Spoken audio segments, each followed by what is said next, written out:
Ang topic po namin ngayon sa 5S ay sustain.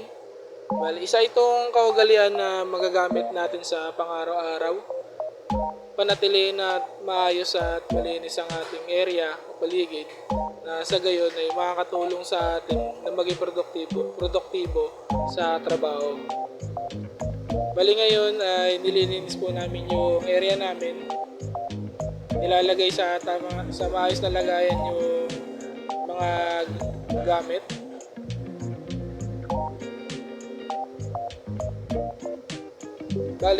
Nililinis din namin yung mga pinagkat ng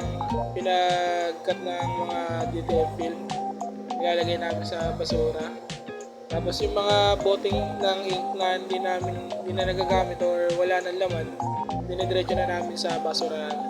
Tapos inaayos sa tamang lagayan ng rack yung mga ink bottle.